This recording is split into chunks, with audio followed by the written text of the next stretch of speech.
Hello दोस्तों, कैसे हैं आप सभी। मैं एक ही बात कहूंगा, मेरे साथ जुड़िए। मैं आपको बेस्ट दे रहा हूं। देखो, पिछले क्लास में वैष्णव धर्म आपको हमने बता रखा है, ठीक है। अब आज हम लोग क्या करेंगे, इसके बारे में प्रश्नों को एग्जाम्स में कैसे कैसे प्रश्न पूछे जा सकते हैं। आप हमारे साथ जुड़ो, ठीक है। आप ये मत देखो कि ये बोर्ड है, ये देखो मैं क्या बता रहा हूं। मैं वही बता रहा हूं जो एग्जाम्स में आएंगे, जिन्हें सफलता चाहिए, जिन्हें चाहिए कि ये सवाल एग्जाम्स में आ जाए, वे हमारे साथ जुड़ सकते हैं, ठीक है। कोई जबरदस्ती थोड़े है कि नहीं जुड़ने हैं, कोई पैसा लग रहा है, नहीं। मेरा उद्देश्य पैसा कमाना नहीं है आपसे। मैं अच्छा खासा नौकरी करता हूं और मैं चाहता हूं कि फ्री में जो है मेरे भाई बंधु भी हमसे जानकारी ले लें, हमारी चीजें पढ़ लें और एग्जाम्स में उस चीजों को अगर पूछेगा तो हल कर दे। और पूछना ही पूछना है, अगर मेरे द्वारा बताए गए चैप्टरों से आया और सारा चीज पढ़ाऊंगा तो किसी न किसी चैप्टर से तो ही सवाल रहने हैं ना, तो आएगा ही आएगा, ठीक है। तो अगर सफलता एकमात्र उद्देश्य है तो हमारे साथ अवश्य जुड़े, ठीक है। आइए हम लोग आगे बढ़ते हैं सवालों में। कुछ नहीं, 10-12 सवाल है, महत्वपूर्ण सवाल।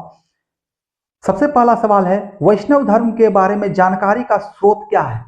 प्रमुख स्रोत क्या है, तो उपनिषद। बताया हूं कौन सा उपनिषद भाई, तो छंदोग्य उपनिषद, छंदोग्य उपनिषद, ठीक है। जानकारी का स्रोत।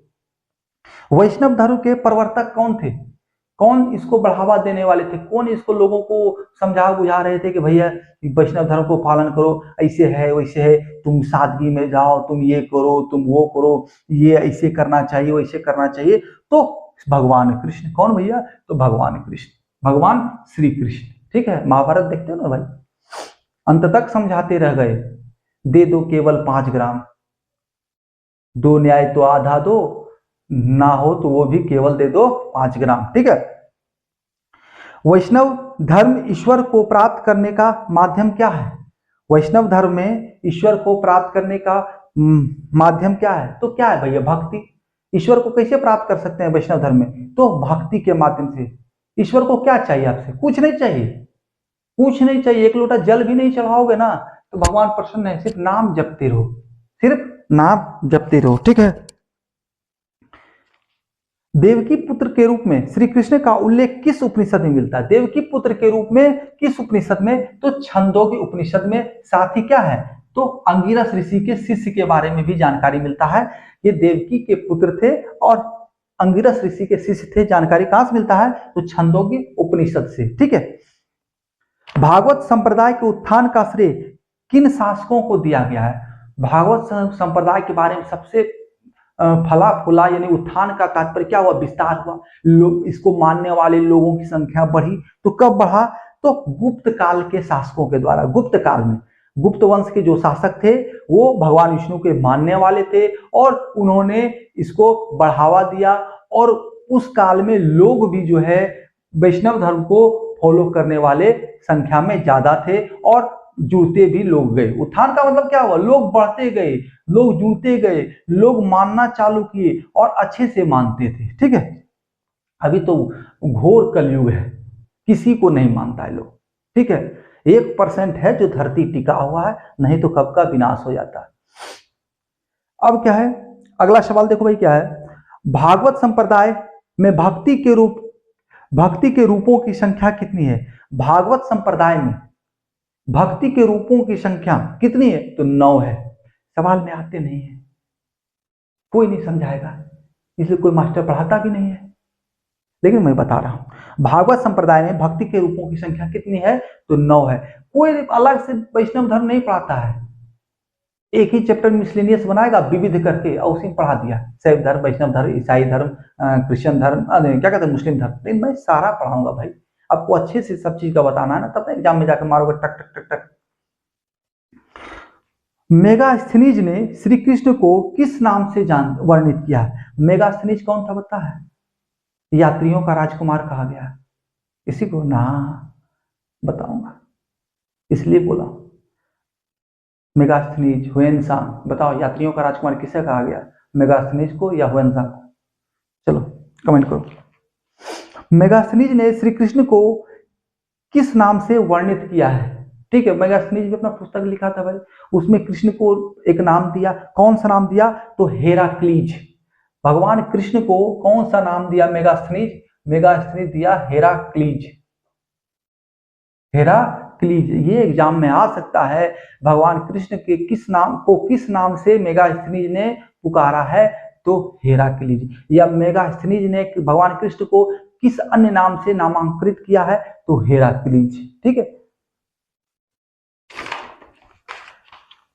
दक्षिण भारत में वैष्णव मत का विस्तार किसने किया? दक्षिण भारत में वैष्णव मत का विस्तार किसने किया? तो अलवार संतों ने। किसने? अलवार संतों ने।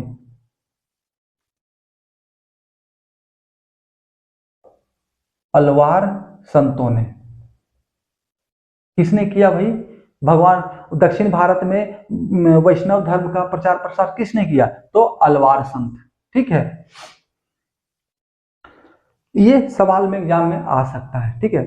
भगवान विष्णु के प्रचार प्रसार कौन किए दक्षिण भारत में? तो नैनार। नैनार। भगवान शिव का नैनार प्रचार प्रसार किए और भगवान विष्णु का अलवार। ठीक है। नैनार और अलवार।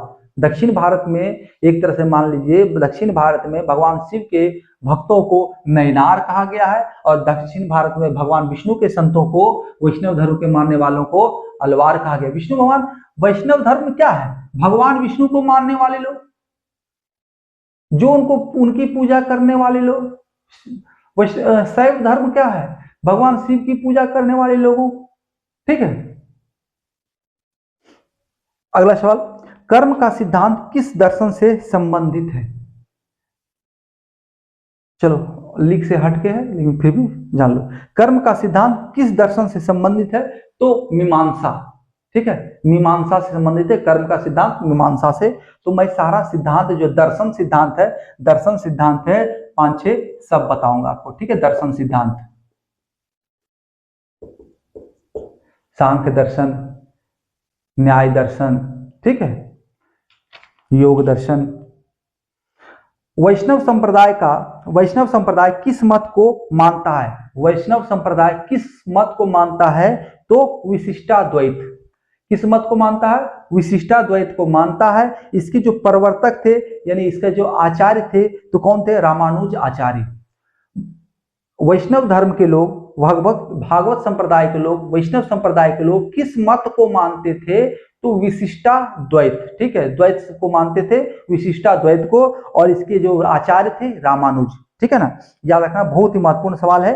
VVI मोस्ट इंपोर्टेंट कह सकते हो, ये एग्जाम में सवाल आ सकता है। भागवत संप्रदाय या वैष्णव संप्रदाय के लोग किस मत को मानते थे? तो विशिष्टाद्वैत। इसके जो आचार्य थे या प्रवर्तक कह दो तो रामानुज। ठीक है। अंकोर वाट, अगला सवाल और आखिरी सवाल, अंकोर वाट मंदिर का निर्माण किसने करवाया था? अंकोर वाट मंदिर का निर्माण किसने करवाया था? तो कंबोडिया के राजा सूर्यवर्मन ने। किसने करवाया था भाई? कंबोडिया के राजा सूर्यवर्मन ने। अब आपसे एक है लास्ट सवाल भैया, यहां पर जो है भगवान विष्णु की कितनी ऊंची प्रतिमा थी? ठीक है। अंकोरवाट मंदिर का निर्माण किसने करवाया? तो कंबोडिया के राजा सूर्यवर्मन ने। लेकिन मेरा आपसे एक सवाल है, उसका आंसर कमेंट में करो। भगवान विष्णु का जो मूर्ति है वहां पर वो कितना फीट ऊंचा है? ठीक है। कमेंट में करना। धन्यवाद। मिलेंगे अगले क्लास में और महत्वपूर्ण सवालों के साथ, कंसेप्ट के साथ। अगले धर्म में हम लोग हो सकता है मुस्लिम धर्म पढ़ेंगे। ठीक है। चलिए धन्यवाद।